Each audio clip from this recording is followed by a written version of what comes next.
Первая выставка недвижимости Армении в Москве. Арарат Парк Хаят. 12 и 13 апреля. Приходите.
Բարի երեկո, դուք դիտում եք Հորիզոնի գլխավոր թողարկումը։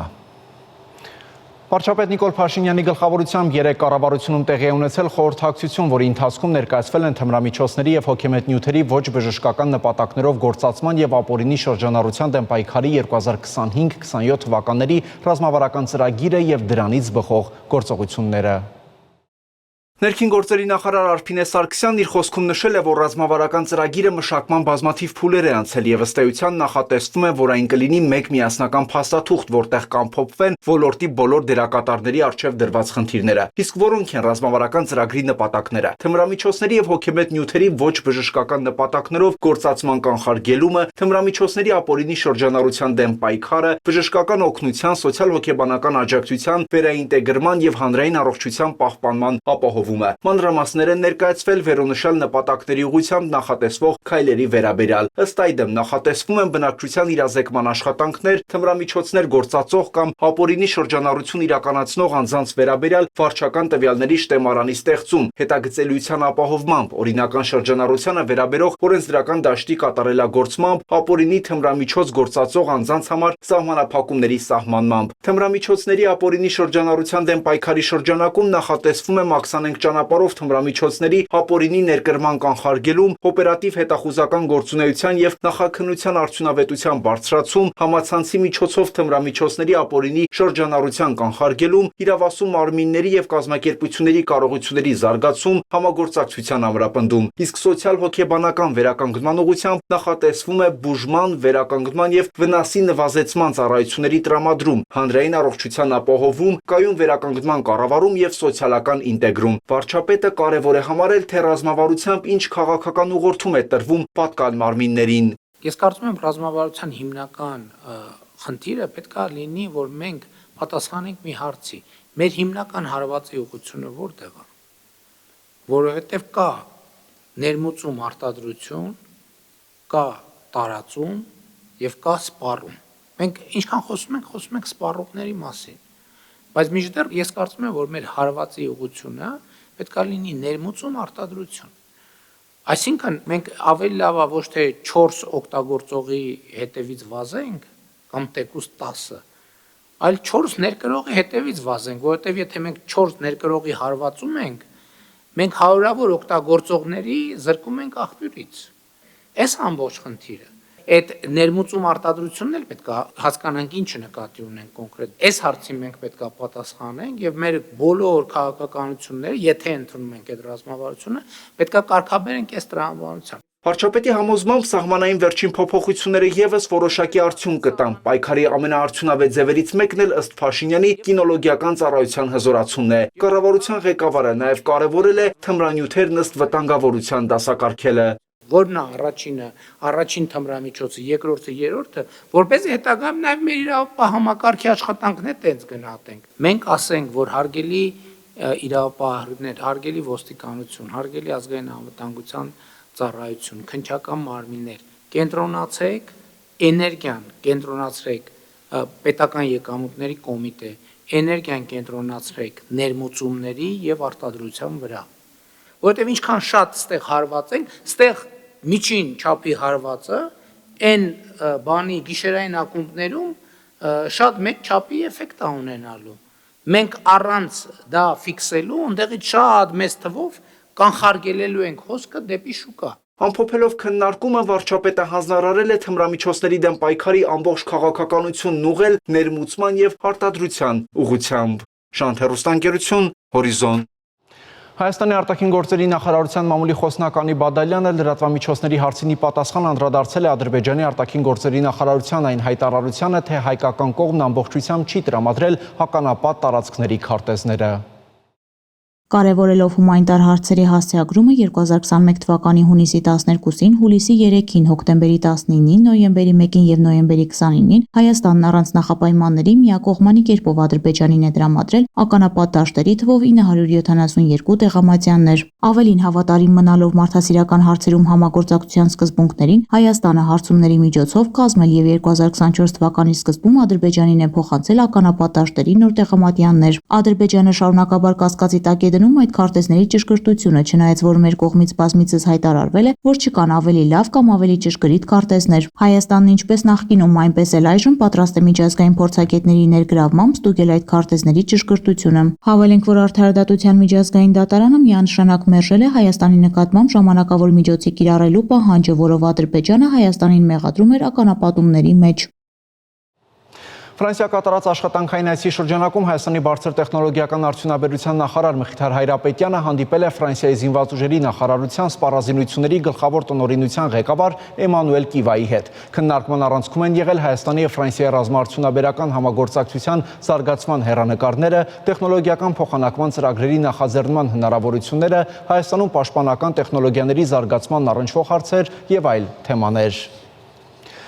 Երեկ ՄԱԿ-ի տնտեսական եւ սոցիալական խորհրդում տեղի ունեցած ընտրություններում Հայաստանն ընտրվել է ՄԱԿ-ի զարգացման ծրագրի, ՄԱԿ-ի բնակչության հիմնադրամի եւ ՄԱԿ-ի ծրագրերի իրականացման գրասենյակի գործադիր խորհրդի անդամ 2026-28 թվականների համար։ Գործադիր խորհուրդը պատասխանատու է տվյալ կազմակերպությունների գործունեության վերահսկման եւ աջակցության համար։ Այն բաղկացած է 36 անդամ պետություններից եւ ապահովում է վերոնշյալ գործակալությունների կողմից ծրագրային երկրներում պատշաճ աշխատանքների իրականացումը, տրամադրելով ռազմավարական ուղղորդում եւ իրականացնելով մշտադիտարկում։ Անհնար է միաժամանակ գտնվել երկու տարբեր ուղղվածություններ ունեցող միավորումներում, ինչպես ԵԱՏՄ-ն եւ Եվրամիությունն է։ Այս մասին հայտարարել է Ռուսաստանի փոխարտգործնախարարը, մեկնաբանելով Հայաստանի Հանրապետության Եվրոպական միությանն անդամակցելու գործընթացի մեկնարկի մասին օրենքի ընդունումը։ Տարածաշրջանային եւ միջազգային անցուդարձի մյուս նորությունները տեսաշարում։ Եվրամիություն թե Եվրասիական տնտեսական միություն, պաշտոնական Երևանը պետք է որոշի, թե որտեղ է ավելի լավ։ Այս մասին հայտարարել է Ռուսաստանի արտաքին գործերի փոխնախարար Միխայել Գալուզինն, անդրադառնալով Հայաստանում Եվրոպական միությանն անդամակցելու գործընթացի մեկնարկի մասին օրենքի դիտարկմանը։ Եվրասիական տնտեսական միությունը իրավահավասար պետությունների միավորում է, իսկ Եվրամիությունը մի կառույց է, որտեղ տիրում է գավազանի կարգապահությունը, որը ենթարկվում է բրյուսելյան բյուրոկրատների կողմից թելադրված իրականությունից կտրված հակառուսական նարատիվներին։ Պաշտոնական Երևանը պետք է որոշի, թե որտեղ է ավելի լավ լինել։ Մենք հույս ունենք, որ ԵԱՏՄ-ին անդամակցության բոլոր օգուտները եւ ԵԱՏՄ-ի հետ խզման հետևանքով կորուստների մասշտաբները կբացատրվեն հայ հասարակությանը, որպեսզի այն ունենա իրականության օբյեկտիվ պատկերացում։ Ռուսաստանի փոխարտգործնախարարը համոզմունք է հայտնել, որ անհնար է միաժամանակ գտնվել երկու տարբեր ուղղվածություններ ունեցող միավորումներում, ինչպես ԵԱՏՄ-ն եւ Եվրամիությունն է։ Ռուսաստանն ու Ուկրաինան հայտարարել են փոխադարձ հարվածների մասին։ Ուկրաինական կողմի հաղորդմամբ ռուսները հրթիռներով եւ անօդաչուներով հարվածներ են հասցրել Կրիվոյ Ռոգի բնակելի թաղամասերից մեկին։ 19 մարտ, այդ թվում 9 երեխա է զոհվել, ավելի քան 60 մարդ վիրավորվել։ Դնեպրոպետրովսկի նահանգապետը հայտարարել է, որ քաղաքում փրկարարական աշխատանքները շարունակվում են։ Հարվածների հետևանքով վնասվել են մոտ 2 տասնյակ բարձրահարկ շենքեր, ավելի քան 30 ավտոմեքենաներ, ավտոբուսներ, դպրոցներ ու ռեստորաններ։ Կրիվոյ Ռոգի քաղաքապետը ապրիլի 7-ից 9 հայտարարել է սգո օրեր։ Ուկրաինայի նախագահը հայտարարել է, որ նախնական տվյալներով հարվածը հասցվել է բալիստիկ հրթիռով։ Վլադիմիր Զելենսկին ասել է, որ Ռուսաստանը հրադադար չի ցանկանում, կոչ արել Միացյալ Նահանգներին եւ Եվրոպային ուժեղացնել ճնշումը Ռուսաստանի վրա։ Ուկրաինայի զինված ուժերի գլխավոր շտաբը հաղորդել է, որ ռուսական հարձակման հետևանքով տուժել են նաեւ Դնեպրոպետրովսկի, Սումիի, Կիևի եւ Ժիտոմիրի շրջանները։ Ռուսաստանի պաշտպանության նախարարությունն էլ հայտարարել է, թե թիրախավորել են Կրիվոյ Ռոգի ռեստորաններից մեկը, որտեղ հանդիպել են ուկրաինացի հրամանատարները եւ արևմտյան հրահանգիչները։ Ռուսները պնդում են, որ հարվածի հետևանքով չեզոքացվել են մինչև 85 զինվորականներ։ Բացի այդ, ռուսական կողմը հայտարարել է, որ հակաօդային պաշտպանության համակարգերը Վորոնեժի, Բելգորոդի, Կուրսկի, Սամարայի, Բրյանսկի, Լիպեցկի եւ Օրիոլի շրջաներում որսացել եւ ոչնչացրել են 49 ԱԹՍ-ներ։ Եվրոպական երկրները պետք է միջոցներ առաջարկեն Ուկրաինայի անվտանգությունն ապահովելու համար, այս մասին հայտարարել է ԱՄՆ պետքարտուղար Մարկո Ռուբիոն։ Մեզ ավելի քիչ խոսքեր եւ ավելի շատ գործողություններ են պետք։ Եվրոպան պետք է մշակի կոնկրետ առաջարկներ ուկրաինացի ժողովրդի անվտանգությունն ապահովելու համար։ Բրյուսելում ՆԱՏՕ-ի արտգործնախարարների հանդիպմանը հաջորդած մամուլի ասուլիսում Ռուբիոն ընդգծել է, որ ԱՄՆ-ն լավատեսորեն է դրամադրված Ուկրաինայում խաղաղ կարգավորման հարցում, սակայն հասկանում է, որ բանակցային գործընթացը բարդ է լինելու։ ԱՄՆ նախագահ Դոնալդ Թրամփն ավելի վաղ ասել էր, որ Եվրոպան պետք է կրի իր անվտանգության ապահովման պատասխանատվության բեռը։ Իսրայելի պաշտպանության բանակը շարունակում է հարվածներ հասցնել Գազայի հատվածում։ Համաձայն լրատվամիջոցների վերջին մի քանի ժամվա ընթացքում ավիահարվածների եւ գնդակոծությունների հետևանքով զոհվել է գրեթե 40 մարդ։ Ըստ Գազայի Ալ-Ահլի հիվանդանոցի բժիշկների, բուժ հաստատությունում տեղ չի մնացել վերջին հարձակումներից տուժածներին բուժելու համար։ Ցախալը վերսկսել է ռազմական գործողությունները Գազայի հատվածում մարտի 18-ից, դրանով իսկ ընդհատելով հունվարին հաստատված հրադադարը։ Անահիտ Հակոբյան, Հորիզոն։ Ավարտեց Հորիզոնի այս թողարկումը, կարճատև դադարից հետո դուք կարող եք դիտել հեռանկար, իսկ ես ձեզ հրաժեշտ եմ տալիս մաղթելով խաղաղ եւ բարի գիշեր։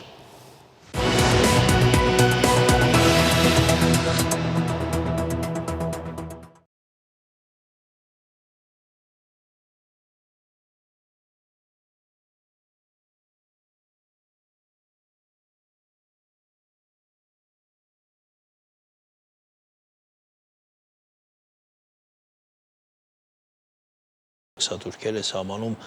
փոխադարձության սկզբունքով, ինչ է սա նշանակում, ինչ ազդեցություն կարող է ունենալ համաշխարհային տնտեսության եւ մասնավորապես Հայաստանի տնտեսության վրա, թեման շուրջ կզրուցենք տնտեսագիտության դոկտոր Թաթուլ Մանասարյանի հետ։ Բարև ձեզ, պարոն Մանասարյան, շնորհակալ ենք մեր հրավերն ընդունելու համար։ Միացյալ Նահանգների վարչակազմի սահմանадцանքում 185 երկիր կա եւ ընդամենը մի քանի երկրներ են, որոնք բացառություն են կազմել։ Ինչ սկզբունքով են դուրս մնացել այդ մի քանի երկրներ կամ ինչ սկզբունքով են այն 185-ը ընտրվել։ Նախ շնորհակալություն հրավերի համար, ասեմ, որ այդ երկրները, որոնք սև ցուցակում չեն ներառված, դրանք մասնագիտական լեզվով կոչվում են most favored nation, այսինքն առավել այսպես բարեկամ երկրներ, հա, եթե իմաստը թարգմանենք։ Եվ մնացած բոլոր երկրները ներառվում են այդ ցուցակում։ Ինձ համար բնավ դա նորություն չէր կամ անսպասելի չէր, որտեղ Միացյալ Նահանգները ունի մի ղեկավար, որը հուզական այդ վիճակներից ավելի զերծ է եւ կարծես այն տարիքում է, որ իմաստությունը այցելել է վաղուց եւ կարծես թե նաեւ իր ձեռներեց լինելու հաջողակ ձեռներեց լինելու հանգամանքը օգնում է շատ կշռադատված քայլեր անել իշա ամերիկացիների, իշա Միացյալ Նահանգների եւ ասեմ, որ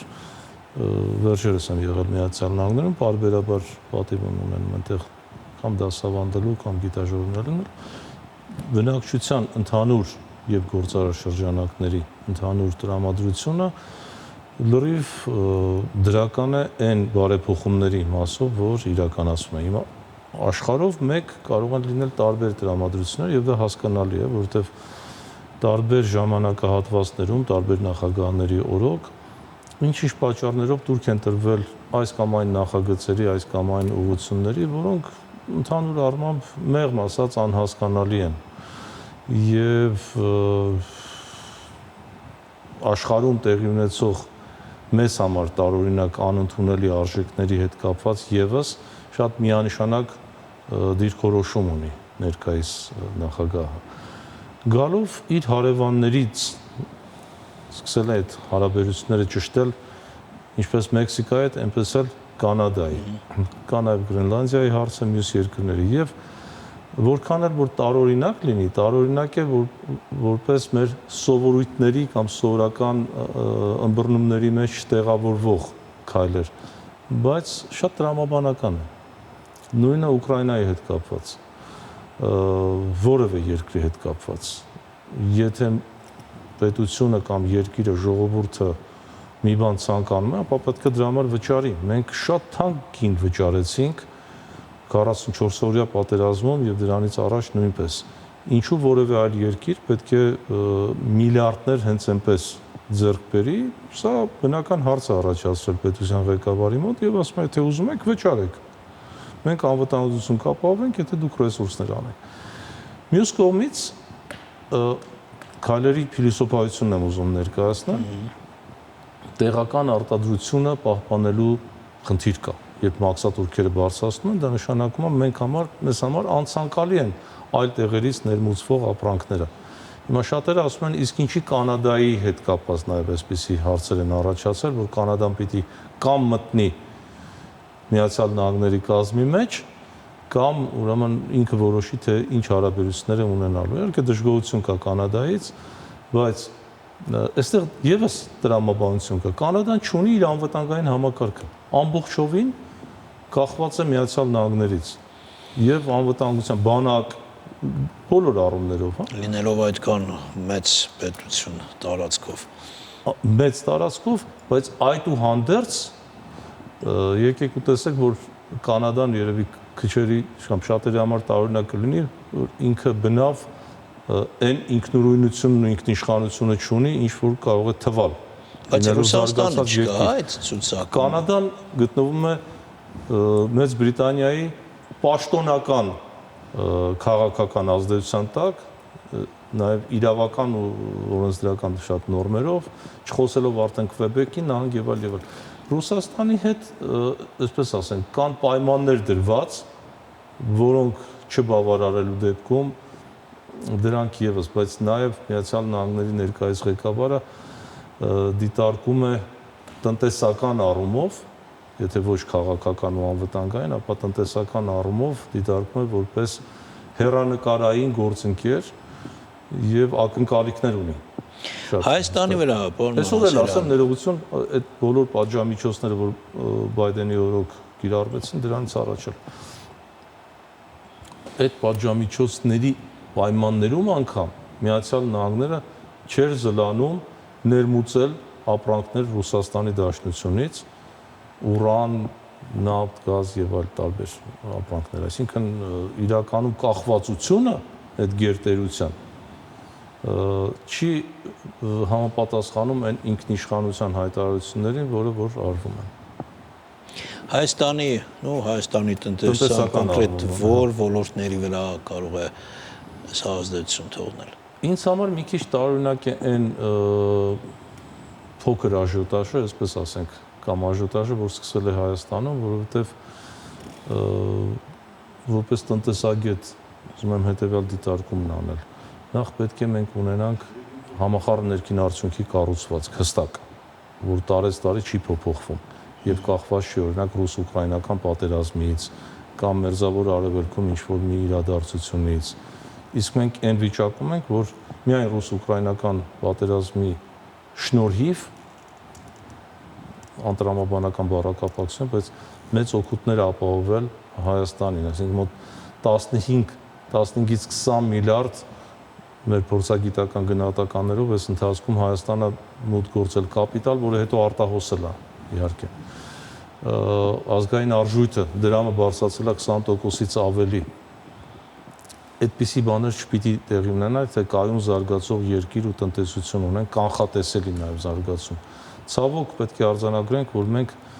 որպես այդպիսին ազգային տնտեսություն չենք ձևավորել։ Չկա այդպիսի երևույթ։ Կա իներցիոն,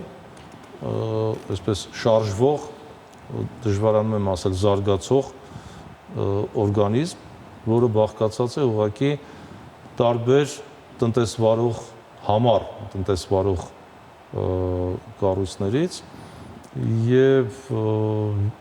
չկա տնտեսական հստակ քաղաքականություն Հայաստանի Հանրապետությունում, բացակայում է իսպառ, չունենք ուղենիշներ, չունենք նպատակներ,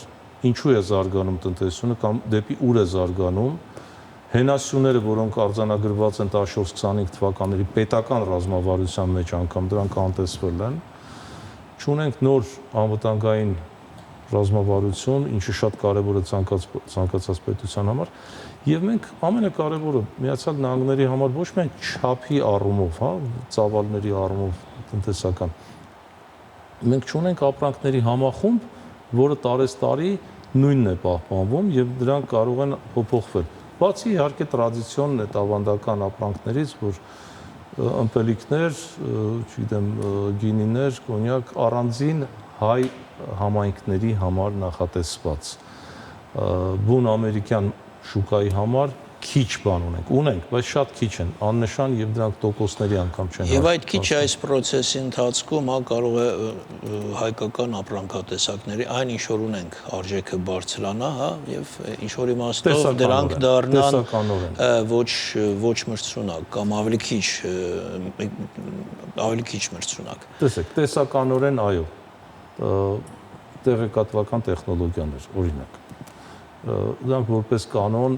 հայերով միջնորդված կապեր ու պայմանագրեր են, որոնցից դժվար տուժեն աշխատողները եւ եկամուտները եւս չեմ կարծում, որ էական ինչ-որ այդպես տատանումներ են ունենալու։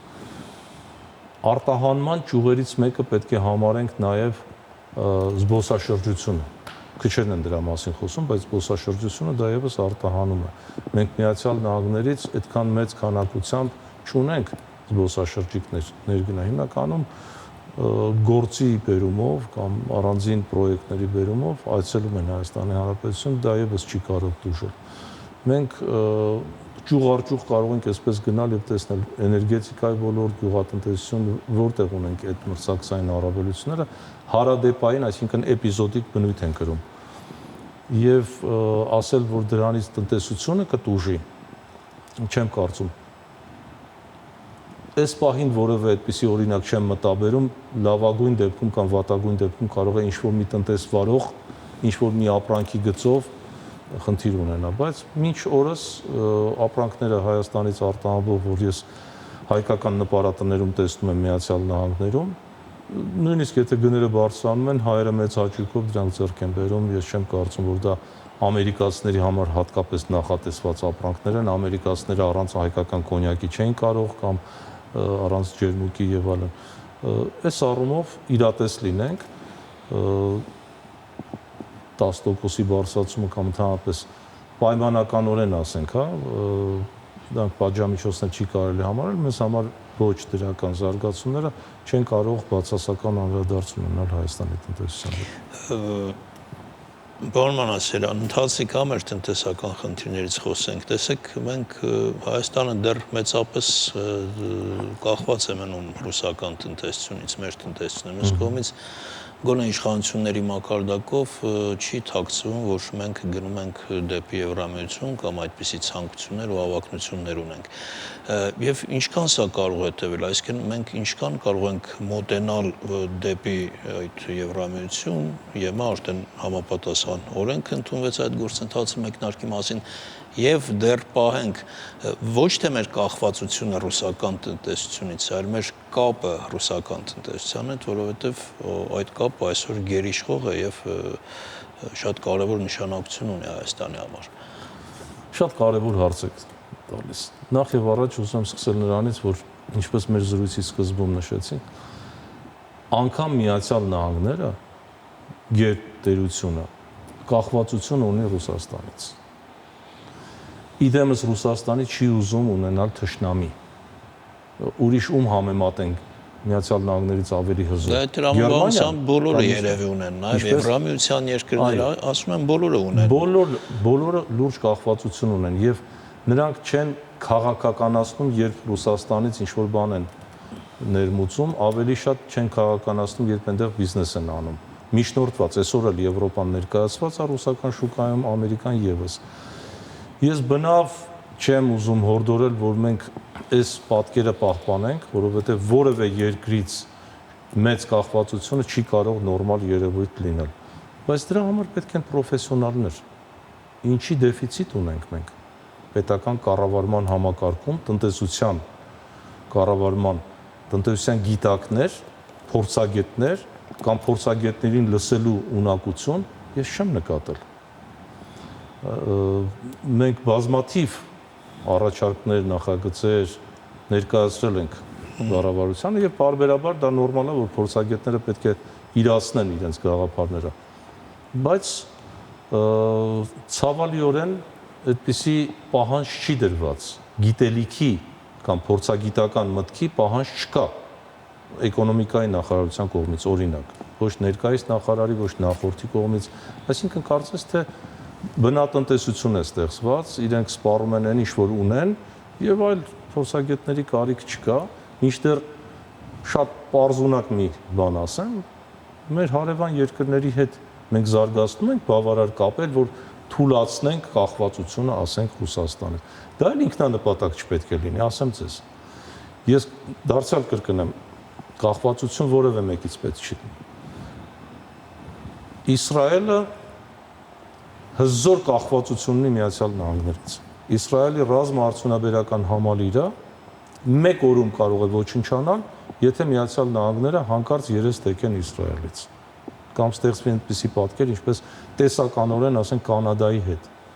հարևան երկրի հետ, Միացյալ Նահանգները այդպես է։ Մենք պիտի տեսնենք մեր ազգային շահը որտեղ է։ Ազգային շահը պահպանվում է, թե ոչ։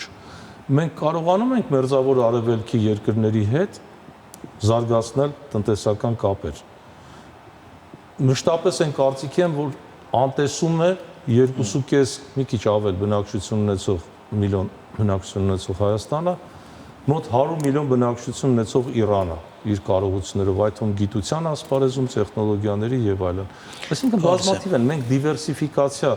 կարծես լսում ենք, բայց դրան ուղղված քայլեր չանելով, որքան այդ բառը օգտագործում է կառավարությունը, այնքան մենք ավելի կախվածությունը տեսնում ենք, որ ուժեղանում է։ Բայց Ռուսաստանից անընդհատ այդ ազդակները գալիս են, չէ՞ որ Հայաստանը չի կարող միաժամանակ լինել եւ ԵԱՏՄ-ում եւ ԵՄ-ում։ Սա կարծես թե նույն տրամաբանության մեջ չէ դիվերսիֆիկացիայի այդ տրամաբանության։ Շատ ճիշտ եք նկատում։ Ուզում եմ ուղղակի հետեւյալ հարցին հարցով պատասխանել։ Իսկ այդ նույն խնդիրը չէր դրված 2017 թվականին, երբ Հայաստանի Հանրապետությունը ստորագրեց պայմանագիր, որը ընթացքի մեջ է, կատարում է գոնե ձևականորեն, չնայած առաջընթաց ես չեմ տեսնում, Եվրամիության հետ ՍԵՊԱ-ի համաձայնագիրն է, միևնույն ժամանակ լինելով ԵԱՏՄ անդամ երկիր եւ ԵԱՏՄ հիմնադիր երկիր։ Այսինքն Հայաստանը կարողացել է ժամանակին տնտեսական դիվանագիտությունը այնքան վարպետորեն վարել, որ բևեռների միջև ինքը չմնա վնասով կամ բացասական այդպիսի իրավիճակ չստեղծվի։ Եթե մենք ինքներս ենք սրում իրավիճակը, դուք տեսել եք որևէ երկիր, ասենք 27 անդամ ունի Եվրամիության երկրները, հա? Եվրամիությունը ունի 27 անդամ երկրներ։ Որևէ մեկը օրենք ընդունել է Եվրամիությանը միանալու։ Ասենք Բուլղարիան նման օրենք ընդունել է կամ Ռումինիան, Հունգարիան, Չեխիան։ Մենք ինչի ենք ուզում ամեն ինչում դուք ուզում եք ասել, պարոն Մամասարյան, որ իրավիճակը Հայաստանն է սրում, այսինքն այդ խնդիրներից հետո չէ ամեն ինչը սկսվեց, հապկը, որ չդարձավ մեր անվտանգության երաշխավորը։ Մենք ինչ քայլեր ենք արել, ես չեմ բացառում, որ կա միտում հապկի մասով հատկապես, այդ սիրախաղերը Բելարուս, Ադրբեջան, ակնհայտ սիրախաղերը, ինչպես նաև Ռուսաստան, Թուրքիա սիրախաղերը բազմաթիվ են, բայց մենք գուցե մեղադրանքն էլ չպետք է լինի միակողմանի։ Թող թույլ տրվի ասել, մենք էլ չդառնանք մուննաթի երկիր, հա, ժողովրդական լեզվով ասած։ Մենք տեսնենք մենք ինչ ենք կարողացել անել, իսկ մենք կարողանում ենք բարեկամություն անել օրինակ Հունաստանի հետ, Եվրամիության անդամ Հունաստանի հետ։ Կարողանում ենք Եվրամիության մեր հնարավոր անդամակցությունը սկսել այդ տեսակ երկրներից։ Թե մենք միայն հիշում ենք իրենց տարին մեկ անգամ, երբ ցեղասպանության օրն է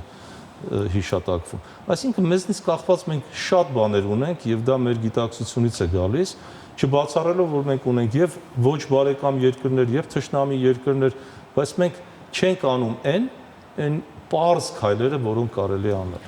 Շնորհակալություն հետաքրքիր զրույցի համար, մեր ժամանակը սպառվեց, այսքան հարգելի հեռուստադիտողներ, մեր հյուրն էր Թաթուլ Մանասարյանը։